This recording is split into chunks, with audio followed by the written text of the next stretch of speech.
What's going on, guys? Nick here. Today I'm going to talk about what we talked about in the last video. If you guys didn't watch, you can obviously tell by the title of the video, but I am boosting the BRZ.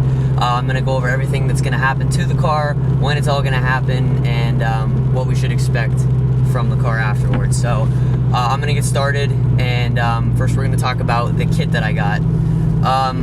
I did go with a Supercharger. I did not go turbo.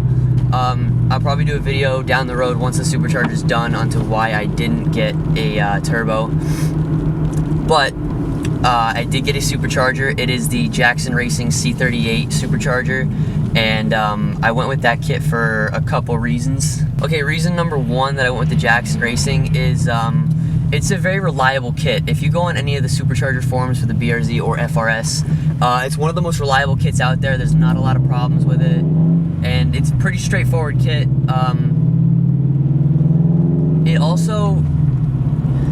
The kit also seems pretty safe to run on the car as well, considering if you run the C38, I believe it's only 8.5 pounds of boost, which is pretty low, but the car does still make good power with it, which I do really like about it. Again, I apologize if there's any kind of rain noise because it is raining right now, but yeah, we're supposed to get like a shit ton of snow tonight and into tomorrow too. So it's raining now, but once it starts freezing, it's gonna snow. But anyway, back to the kit. It's really reliable, runs pretty low boost. You can upgrade it later just by swapping out the pulley. But it's a centrifugal supercharger. It's not a Pro Charger, because a lot of people say, oh, it's a Pro Charger. No, Pro Charger is a company that makes centrifugal superchargers, but it is a centrifugal supercharger. It's made by Rotrex. And they make superchargers for the Craftworks kit and the Jackson kit for this car. I went to Jackson over the Craftworks because I've heard they've had a lot of belt issues, and I really didn't want to have to deal with that. And just the reliability of the Jackson seemed way higher. Jackson Racing has been around for over like 30 years, definitely, because they've been doing supercharger kits for like CRXs and everything. So they have their name out there pretty well, and they make a good product. A couple other things that I got for the car was the 2017 intake manifold. I got upgraded fuel, so rails, injectors, pump, and that's all going to be installed on the car pretty soon. I did get an email from FT86 Speed Factory saying that the manifold should be in end of this week, so hopefully next week I should have the manifold and the rails, and we can start the install. For a while I was saying that I was going to have my tuner Moto East install the Supercharger and everything else. I emailed them, and the prices that they gave me were super high to install it, so no offense to them, but I'm pretty sure that we'd be able to install everything ourselves, no problem, and have the car trailered down, because you can't drive it after you install all this stuff. But the install for everything would have been over $1,000, and the whole idea of having this channel was to show people that they can install things themselves and save money on labor costs. So if all goes well, if nothing stupid happens, we're going to be installing everything. The Jackson Racing kit, another reason why it was a good one to go with, it comes with an instruction manual on how to install everything, and it has literally step-by-step every single thing you need to do, and it even has the torque specs of everything, and it's like 27 pages long, so I mean it's a lot of parts, but everything is labeled.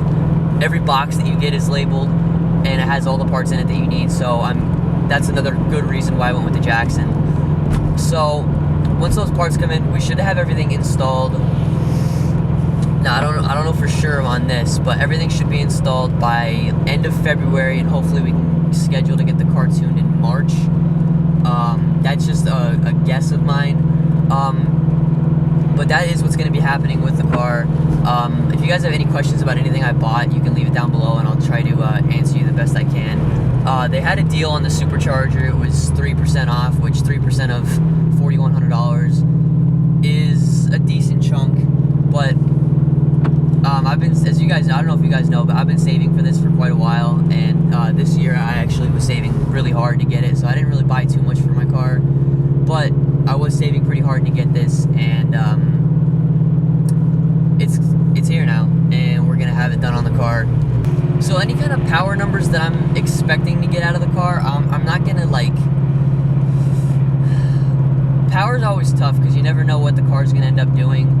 But with everything that I've bought for the car, and from what I've seen from other cars pull, the numbers that the car should make are anywhere between 290 wheel again, those are just ballpark estimates. I would be very happy if the car pulled 300 wheel horsepower, which it may do, but we don't know, again, 100% for sure. It is the C38, not the C30, so the C38 does make a little bit more power than the C30 kits, and the C30 seem to run consistently around 265 to 270. Plus, I'll have the 2017 intake manifold, which has shown on the dyno when the car is boosted to gain around 15 wheel horsepower, and then having the upgraded fuel to back it up. My guesses are anywhere between, again, 290 and 310 wheel horsepower. So that's, again, what I'm expecting out of the car. So yeah, hopefully my friend that's going to let me use the garage and we're going to install it, hopefully that doesn't fall through. I really hope it doesn't, but we'll see what happens. Because installing this in the cold would really freaking suck, especially if it was snowing. So hopefully we're going to have to install all of it. It's going to take between 6 to 8 hours to install, and to do it you have to remove your front bumper and your front headlight, and that's pretty much all you have to take off of it. But yeah, you have to remove, you don't use your stock intake anymore because it has its own intake that comes with it, so that's another plus. So yeah, guys, the BRZ is finally going to be boosted. I'm really excited about it. I hope you guys are too. And there's going to be a lot of videos on the Supercharger. I know that some people get their cars supercharged and they don't really make videos of them or talk about other things that people are like worried about, like if your fuel economy is going to go down, if your drivability goes down, reliability, things like that. I'm probably going to make videos about all of that, like how the car is doing with the Supercharger on it. So if you guys have any questions about it, I will have videos to answer them for you, and hopefully they can help you out to make the decision for your car. And again, I'm going to do a video down the road explaining why I went Supercharger and not turbo. But I did just look at a couple turbo kits, and I was considering them highly because there was a deal on one of the turbo kits. I believe the Greddy turbo kit, when I was looking at Superchargers, was $1,700 off, which is a significant amount of money to have off of a Supercharger turbo, excuse me.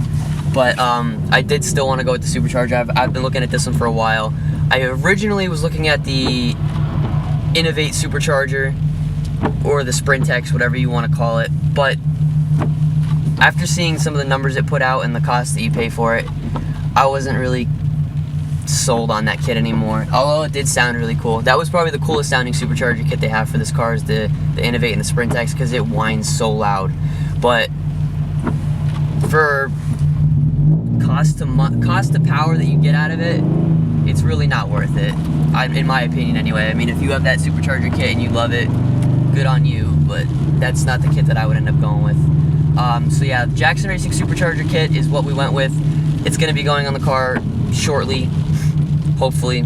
And then the injectors, fuel rails, fuel pump, and intake manifold. So the car should be ready to go, and we should have a decent amount of power out of the car now. So just want to thank you guys for watching this quick little video explaining what's going to be going on with the car, and thank you for all the support on the channel that we've had. I really do appreciate all of it, and hopefully we get in a lot more people after this is all done with the car. So that's just my little announcement for today. Sorry I didn't have a video out earlier, but I did want to make this one for you. So I will see you guys in the next video, and yeah, we're going to be boosting soon. See you next time, guys.